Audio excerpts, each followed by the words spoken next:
Saya ketika dulu waktu saya mengucap kalimah syahadah, sebelum saya mengucap kalimah syahadah itu hati saya kusut, otak saya kusut. Tetapi ketika saya melafazkan kalimah syahadah, asyhadu an la ilaha illallah wa asyhadu anna muhammadar rasulullah, selesai saya menyebut kalimah itu tadi, Allah cabut segala kebimbangan di dalam hati saya dan pikiran saya merasa sangat lapang. Mudah-mudahan kamu juga begitu. Cik, apa kabar? Tahniahlah ikut juga jadi orang Islam. Ini istrinya kan? Ya. Allah tiba tahniah.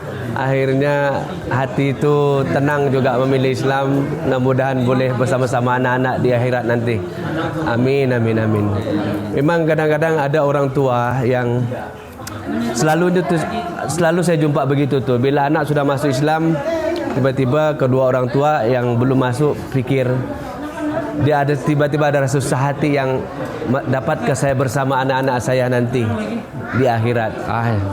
Sebab dia berpikir begitu tuh, dia tidak mau berpisah sama anak-anak, biarlah sama agama supaya anak-anak ini boleh berkumpul sekali nanti bila di akhirat nanti. Jadi insyaallah mudah-mudahan dalam niat kita untuk memilih Islam sebagai agama kita ini satu saja. Saya mau sampaikan di sini, saya juga bukan orang Islam satu ketika dulu. Saya masuk Islam umur saya 12 tahun. Jadi ibu bapak saya duluan masuk Islam.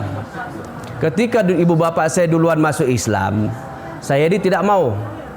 Sebab waktu itu umur saya 12 tahun. Saya sudah pandai fikir.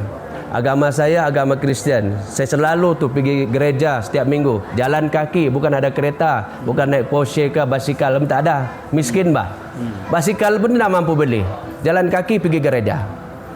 Bila bapak saya masuk Islam, saya pura-pura tidak mau. Tapi bapak saya tegas, kau mesti jadi orang Islam. Sehingga akhirnya saya masuk Islam. Tetapi ketika saya buat keputusan untuk memilih Islam, apa dalam hati saya? Saya berkata kepada Allah, ya Allah, hari ini aku buat keputusan untuk jadi orang Islam, pilih Islam sebagai agamaku. Tetapi aku tidak mau jadi orang Islam yang tidak tahu apa-apa. Maksudnya tidak tahu solat, tidak tahu baca Quran, tidak tahu hukum hakam. Saya bercakap macam itu dalam hati saya pada Allah. Jadi niat kita itu akan memberikan kekuatan bagi kita menjadi orang Islam yang sempurna, insyaAllah. Kita benar-benar yakin bukan sebab anak, bukan sebab orang lain, sebabnya adalah karena Allah. A'udzubillah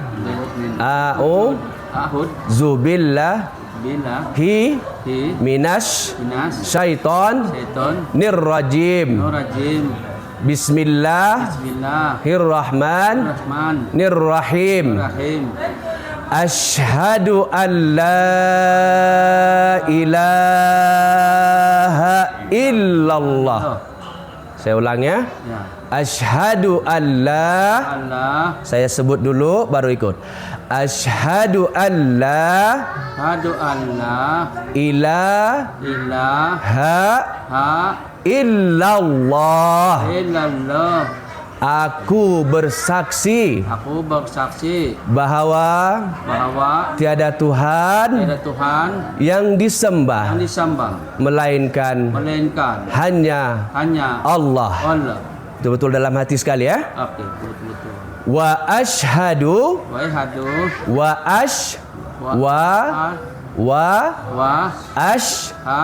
ashhadu Muhammad Rasulullah wa ashhadu anna Muhammadar Rasulullah. Dan aku bersaksi bahwa Muhammad itu pesuruh Allah. Alhamdulillah. Tapi kami semua adik-beradik mendapat hidayah dan akan memilih agama Islam sebagai agama yang resmi. Dan beberapa tahun berusaha, namun abang saya ini belum lagi mendapat hidayah, tapi dia mendapat hidayah pada hari ini dan memilih agama yang sama seperti yang saya pilih. Jadi saya sangat-sangat bersyukur dan gembira lah pada hari ini. Gembira yang tidak boleh dikatakan oleh lisan. Alhamdulillah. Cuma menitis pula air mata kalau baca. Jadi Sabar Pak Polis. harapan saya bukan saja diorang ini sudah masuk Islam, tapi saya mau supaya diorang ini dapat belajar, boleh sembahyang, boleh sholat. Nah, itu dan ada orang yang mengajar diorang sampai boleh sholat lah.